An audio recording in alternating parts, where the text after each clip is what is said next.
Welcome back everybody, it's DestinysJesus here. Today I've got a new video basically collabing with Matt from 1HP for Gamers. He's been helping me a lot with my tendonitis. I want to kind of use my platform to show you guys some really important things that you need to be doing if you are playing Fortnite for multiple hours a day, or even if you're playing a couple times a day, right?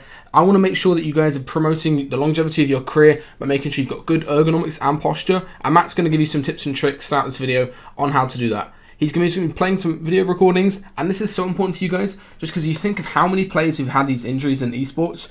It doesn't matter what game it is, loads of players. Benji Fisher was having wrist pain, he had to take a little time off, and also fixing things with Matt, and also other players like Aqua, players like Zextro, players like Issa. All of those massive players who have had injuries, and you really try to make sure you avoid it, so make sure to watch this full video, and also check out Matt from 1HP for Gamers in the description. I hope you guys enjoy.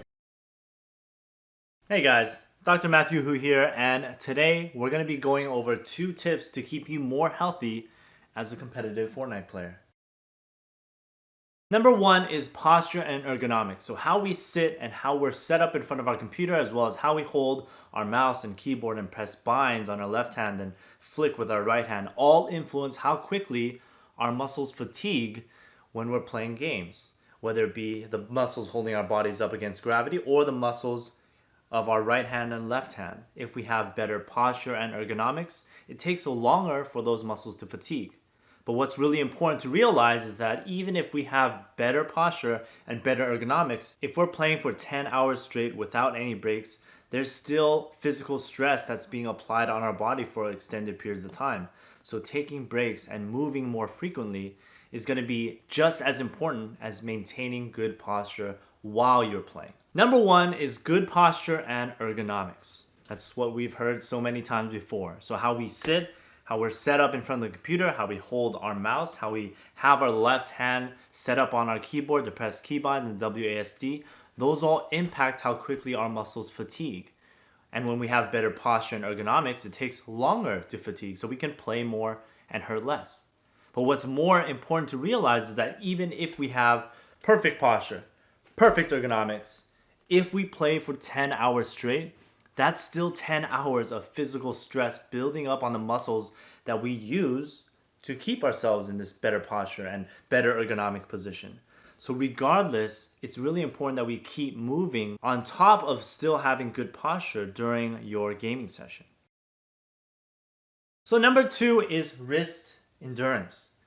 Most gamers that I work with do not have enough endurance to handle the repeated stress of playing for 6 to 8 hours, 10 to 12 hours, and then doing that consecutively to prepare for a tournament. So what you need to do in preparation of maybe a new season or another big tournament or a World Cup next year is that you have to build up your endurance. You have to take the time to do exercises regularly for different regions of your hand, the back, the palm side of your hand, as well as some of these smaller muscles within your actual hand, to allow you to play for longer periods of time without irritating these tissues, irritating the muscles, irritating the tendons, irritating these muscles in the forearm.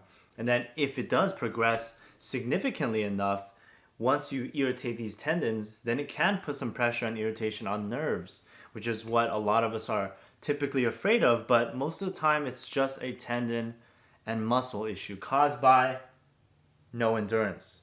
So you gotta do exercises.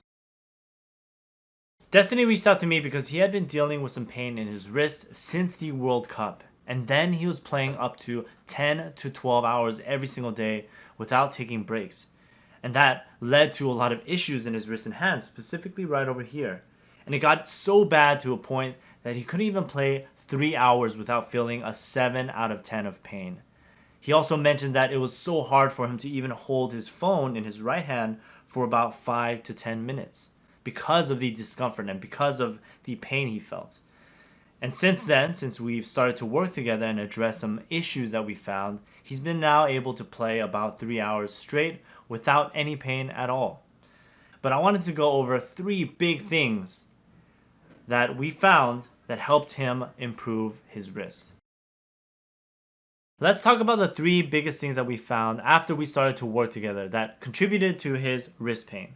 Number 1 being that even though he was doing some heavy lifting, doing some power lifts, he did not have the endurance to handle the repeated mouse and keyboard movements when he was playing 10 to 12 hours a day. And it got to a point where he had so little endurance that he could only handle the 3 hours. Even less, because at that 3-hour mark, he was already feeling a 7 out of 10 of pain. So we had to start from there to gradually build him up all the way to the point of where he is now, being able to play 3 hours straight, no issue. That doesn't mean he's necessarily done. We still have to continue to maintain the condition or endurance of his wrist to make sure that he can keep getting back to that point to where he was before. Number 2, he's been dealing with this for an extended period of time. After our body has been experiencing chronic and repeated pains over long periods of time, our body adapts and our nerves become a little more sensitive. So activities that might not seem harmful tend to cause him pain, and it's not necessarily actually damaging or affecting or even irritating the tissue. Our brain or our bodies tell us that it's painful to protect us. And fortunately, doing exercises, getting up and taking breaks and moving more helps to reduce that sensitivity. So that was a big thing that we had to talk about. Making sure that he knew that even though he felt pain, it wasn't actually causing harm to his wrist and hand. That there was helpful or ranges of pain that were okay when he was doing his exercises and when he was playing. When you're moving and doing your daily activities, there's a level where you can't go anymore. It's going to actually harm your tissue. And then there's the level when you feel pain, right? There's this natural buffer here, right? So you do activity, you feel pain. Doesn't necessarily mean you're causing tissue damage, but if you keep going, then you'll cause tissue damage, right? A good example is like if I asked you to pinch your earlobe, pinch it as hard as you can until you actually feel some pain. When you feel it, doesn't mean you necessarily damage your earlobe. There's no actual harm, but you feel pain, right? There's this buffer here because pain is about protecting you. It's not about reflecting the state of the tissues. The last thing we needed to discuss was how his schedule affected his pain, because 10 to 12 hours every single day without taking breaks is one of the main contributing factors that led to him developing this severe and chronic pain in his wrists. Instead, we have to shift his mindset so that he could be a little more intentional with how he scheduled his playtime, how he scheduled his exercises, how he scheduled his conditioning, so that we could gradually build up his ability to play for longer periods of time without experiencing pain. And there's a delicate balance between playing a lot, working on conditioning, adding stretches that we had to work together on to make sure that he could get to the point of where he is now, and then he can continue to get to the point where he could just play 10 to 12 hours total while taking breaks, while stretching more regularly, while getting up to move, and all the while still maintaining the condition of his wrist and hand. So overall, he would have the endurance to handle 6 to 8 hours. But if he took breaks in between, he can get into that 10 to 12 hour range without actually negatively affecting his tissues in his wrist and hand. Endurance limit. That's whenever you begin to feel some pain or discomfort with your wrist, hand, shoulder, whatever during your session.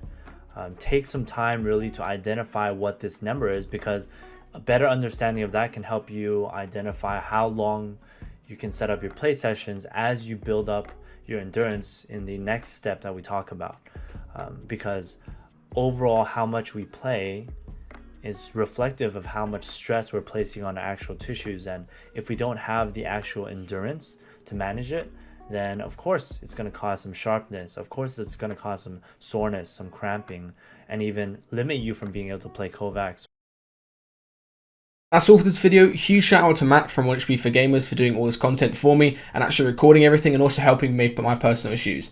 As I said, he's already worked with all the biggest pros on issues like this. He worked bench issue last week, dealing with his mouse ergonomic issues that were kind of causing some wrist pain. And I'd really make sure to you guys and recommend for you guys to go and check out his content. He does so many little tips and things that you can just do, and that will make you feel better while playing and also improve your performance just because you're not going to be dealing with any pain in the future. Hope you guys liked the video. Make sure to leave a like if you did and also subscribe if you're new.